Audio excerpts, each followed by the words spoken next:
ఆచి chicken masala. Visakha railway zone సాకారం అవుతుంది. వడివడిగా అడుగులైతే చాలా వేగంగా పడుతున్నటువంటి పరిస్థితి అయితే ఉంది. ముఖ్యంగా గత ఎన్నో సంవత్సరాల నుంచి విశాఖ రైల్వే జోన్ కోసం పోరాటాలు జరుగుతూనే ఉన్నాయి. కానీ ప్రభుత్వాలు మారుతున్నాయి, కానీ ఇప్పటి వరకు ఏ విధమైనటువంటి ముందడుగు రాలేదు. కానీ 2014 తర్వాత కొంత కదలిక వచ్చింది. 2019లో వైసీపీ అధికారంలోకి వచ్చిన తర్వాత భూ కేటాయింపులు జరిగాయి. 2024లో మళ్ళీ టీడీపీ అధికారంలోకి వచ్చిన తర్వాత ఆ భూములకు సంబంధించి సరైనవి కాదని చెప్పడం, వేరే భూములను కేటాయింపు చేసినటువంటి పరిస్థితి అయితే ఉంది.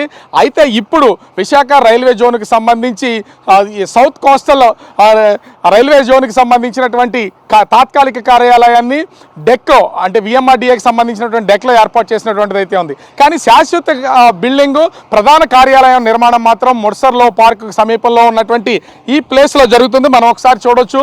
శాశ్వతమైనటువంటి కార్యాలయం ప్రస్తుతం ఇది నిర్మాణం జరుగుతున్నటువంటిది అంటే గ్రౌండ్ లెవెల్లో పార్కింగ్ కోసం ప్రస్తుతం అయితే 2 ఫ్లోర్లు ఇప్పటికే జరిగిపోయాయి. మొత్తం అండర్ గ్రౌండ్లో అయితే వాటి నిర్మాణం అయితే పూర్తయినటువంటిది అయితే ఉంది.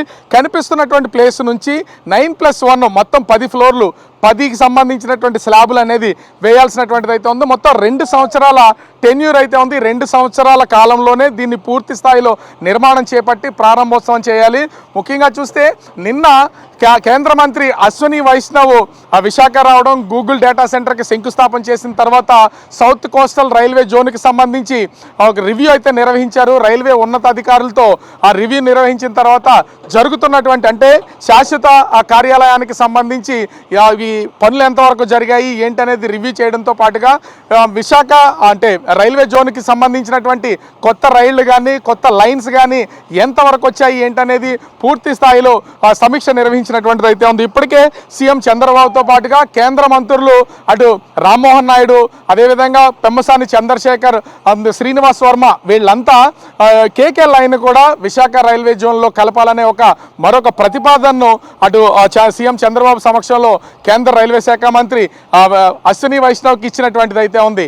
ఈ నేపథ్యంలోనే ఇప్పుడు అసలు శాశ్వత బిల్డింగు ప్రధాన కార్యాలయం సౌత్ కోస్టల్లో రైల్వేకి సంబంధించినటువంటి ప్రధాన కార్యాలయం నిర్మాణం ఎంతవరకు వచ్చిందనేది ఒక ఆసక్తి నెలకొన్నటువంటిది అయితే ఉంది. ప్రస్తుతం ఇక్కడ ఇచ్చినటువంటి 52 ఎకరాల ప్రభుత్వం భూమి అయితే కేటాయించింది. రైల్వే శాఖ అయితే అప్పగించినటువంటిది అయితే ఉంది. దానికి సంబంధించి ప్రస్తుతం మనం చూస్తున్నటువంటి ఈ బిల్డింగు ఇప్పుడు గ్రౌండ్ లెవెల్లో 2 ఫ్లోర్లు అది పార్కింగ్ కోసం అనేది నిర్మాణం జరిగింది. ఇక్కడ నుంచి మరొక 10 ఫ్లోర్లు వీళ్ళైతే వేయాలి 9+1.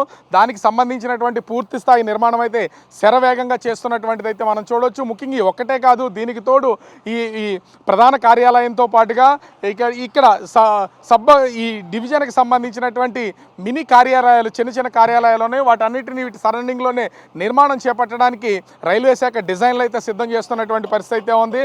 అయితే అంటే ముఖ్యంగా చూస్తే 2026లో స్టార్ట్ చేసినటువంటి ఈ కన్స్ట్రక్షన్ అనేది 2028 చివరి నాటికి ఖచ్చితంగా పూర్తి చేసి దీన్ని ఇనాగ్రేట్ చేయాలనేది రాష్ట్ర ప్రభుత్వం భావిస్తుంది. కేంద్ర ప్రభుత్వం కూడా ఆ దిశగానే నిధులు మంజూరు చేస్తూ అడుగులేస్తున్నటువంటిది అయితే ఉంది. దాదాపుగా 127 కోట్ల రూపాయలు ఈ బిల్డింగ్ నిర్మాణానికి కేటాయించినటువంటి నేపథ్యంలో పనులను కూడా శరవేగంగా చేస్తున్నటువంటి పరిస్థితి అయితే కనిపిస్తుంది.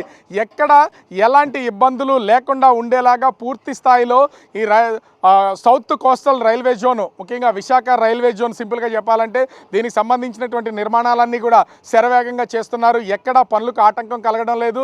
ముఖ్యంగా దీనికి కావాల్సిన వాటి అన్నింటినీ కూడా సంసిద్ధం చేసినటువంటి నేపథ్యంలో శరవేగంగా పనులైతే కొనసాగుతున్నటువంటి పరిస్థితి అయితే ఉంది. నిన్న కేంద్ర మంత్రి అశ్విని వైష్ణవ్ జరిపినటువంటి రివ్యూలో కూడా పనుల వేగాన్ని, అదేవిధంగా పనులు జరుగుతున్నటువంటి తీరు మొత్తాన్ని కూడా అధికార యంత్రాంగం ఎక్స్ప్లెయిన్ చేసినటువంటి నేపథ్యంలో ఇంకా 1.5 సంవత్సరంలోనే పూర్తి స్థాయిలో ఈ బిల్డింగ్ నిర్మాణం చేపట్టడం, ఇక్కడ నుంచే ప్రధాన కార్యాలయం నుంచే పూర్తి స్థాయి కార్యకలాపాలు చేయడానికైతే రంగం సిద్ధం చేసినటువంటి పరిస్థితి ఉంది. అయితే ఇది నిర్మాణం చేపట్టడానికి ఇంకా 1.5 సంవత్సరం ఉన్నటువంటి నేపథ్యంలో తాత్కాలిక భవనంగా సిరిపురం జంక్షన్లో ఉన్నటువంటి డెక్ బిల్డింగ్లో తాత్కాలిక పరిపాలనా కేంద్రాన్ని అయితే ఏర్పాటు చేసినటువంటి పరిస్థితి అయితే ఉంది. ఓవరాల్గా చూస్తే ఎన్నో ఏళ్ల కలగా ఉన్నటువంటి విశాఖ రైల్వే జోను కళ నెరవేరడమే కాదు, అత్యంత వేగంగా ఇక్కడ ప్రధాన కార్యాలయ నిర్మాణాలు కూడా కొనసాగుతున్నటువంటి పరిస్థితి అయితే కనిపిస్తుంది. కెమెరామెన్ రాముతో రాజు, బిగ్ టీవీ, విశాఖపట్నం.